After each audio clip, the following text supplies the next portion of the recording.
बहू की छोटी सी गलती दिख जाती, लेकिन बेटी की धोखाधड़ी भी नहीं दिखती। माफ करने वाले का दिल बहुत बड़ा होता है, और तू तो बड़ा भाई है, माफ कर दे अपनी बहन को। उसने जो किया अपनी गृहस्थी बचाने के लिए। सुमन जी अपने बेटे अनुराग को समझा रही थी और मुझे सड़क पर ला रही थी। उसका क्या मेरी गृहस्थी नहीं है? अगर काजल ने अपनी सूझबूझ नहीं दिखाई होती तो आज मेरा परिवार ही नहीं, आप और पापा भी सड़क पर होते।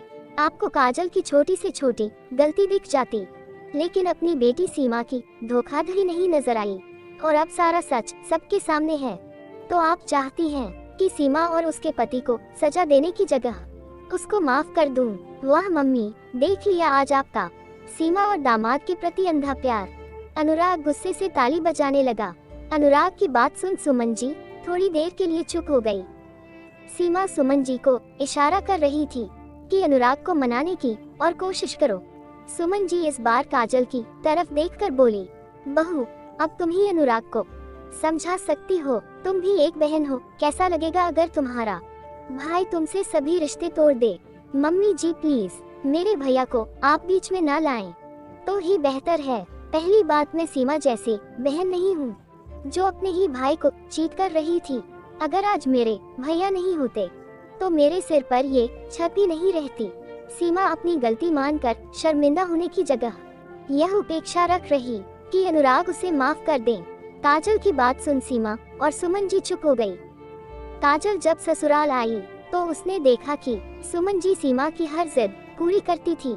सीमा अनुराग से 2 साल छोटी थी, उसका मन पढ़ने से ज्यादा फालतू बातों में रहता था। सुमन जी अपने पति मोहन जी और अनुराग काजल से छुपा छुपा कर उसके सभी महंगे से महंगे शौक को पूरा करती थी। सामने से जब अमित का रिश्ता आया तो उसकी शादी कर दी गई। जल्दी ही अमित को भी एहसास हो गया कि सुमन जी अपनी बेटी के सुख के लिए कुछ भी करेगी, इसलिए वो भी सीमा को ऊंचे ऊंचे ख्वाब दिखाकर मायके से पैसे लाने को कहता। हद तो तब हुई जब एक दिन उसने अपनी नौकरी छोड़कर बिजनेस करने का फैसला किया, और इसके लिए सुमन जी ने मोहन जी और अनुराग को इमोशनल करके एक बड़ी रकम दिलवाई। बिजनेस का सही ज्ञान नहीं होने से कुछ दिन बाद ही सब डूब गया। लेनदारों का पैसा सुमन जी ने अपने गहने बेच कर दिए। कुछ दिन शांत रहने के बाद अमित ने पार्टनरशिप में बिजनेस शुरू किया और फिर बहुत बड़ा लोन उठाया, और इस बार पार्टनर ने ही उसे निकाल दिया क्योंकि अमित पैसों के हिसाब में गड़बड़ी करने लगा था। पार्टनर ने उसे जल्द से जल्द पैसों को वापस करने के लिए कहा। अमित के साथ सीमा और सुमन जी ने भी यह सारी बातें अनुराग और मोहन जी से छिपाई। पार्टनर ने धमकी दी कि अगर उसे पैसे वापस नहीं मिले तो वो उसके खिलाफ कोर्ट केस कर देगा। सुमन जी के पास अब कुछ था नहीं। तब अमित ने सीमा को बैंक के कुछ कागजात दिए जिस पर अनुराग के साइन लगने थे, और साथ ही उसके आधार कार्ड की कॉपी भी मांगने को कहा। जब सीमा वो कागज सुमन जी को दिखाकर ये समझा रही थी कि कैसे अनुराग से साइन लेना है, तब काजल ने सुन लिया। इतने दिनों में वो अमित और सीमा के लालचपन और मक्कारी को समझने लगी थी, इसलिए उसने अपने भाई से कहकर अमित की पूरी कुंडली निकलवाई। तब पता चला कि अमित बैंक से अनुराग के नाम पर बहुत बड़ा लोन लेने वाला था, जिसकी किस्त की भरपाई में पूरी सैलरी भी खत्म हो जाती, लेकिन किस्त नहीं खत्म होती। आज जब सुमन जी अनुराग को कागज पर यह कहकर साइन करवा रही थी कि यह अमित का गारंटर बनने का फॉर्म है, तभी काजल ने आकर अनुराग के हाथों से पेन छीन कर अमित का काला सच सामने रख दिया। अनुराग ने सुमन जी से पेपर लेकर पढ़े तो उसके होश गुम हो गए। मोहन जी को भी सब सच पता चलते ही उन्होंने सुमन जी को बहुत डांटा। सठिया गई हो बेटी दामाद के अंधे प्यार में, तुमको ये भी नहीं दिखा कि तुम अपने ही घर को आग लगा रही थी। तुम हम सबसे छुपा कर सीमा की हमेशा मदद करती रहती हो।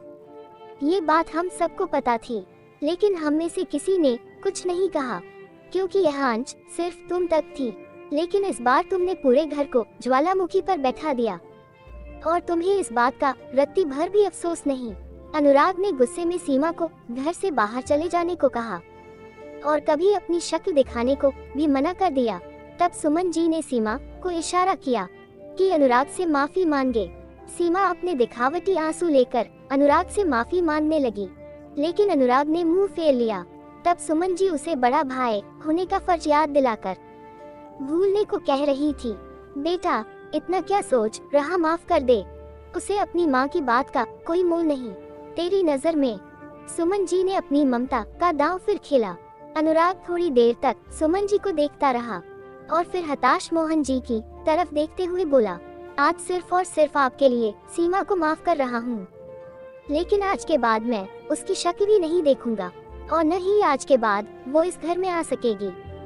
आपको अगर उससे मिलना है तो घर के बाहर मिलना।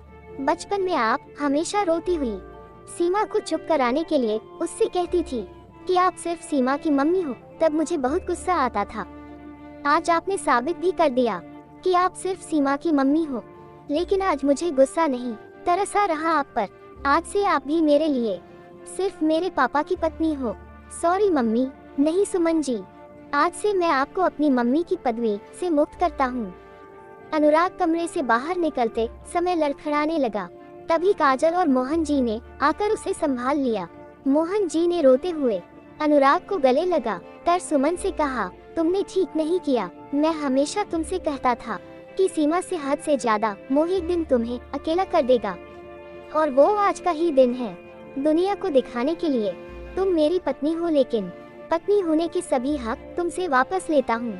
तुम्हारा बेटा शायद तुम्हें माफ कर दे, लेकिन मैं तुम्हें कभी माफ नहीं करूँगा। दोस्तों, मेरी कहानी को अपना अनमोल समय देने के लिए आप सभी का तहे दिल से शुक्रिया। यदि मेरी कहानी आप लोगों को अच्छी लगी तो प्लीज कमेंट करें और सब्सक्राइब करें। आपका एक एक कमेंट और सब्सक्राइब मेरे लिए बेशकीमती है। Folded hands.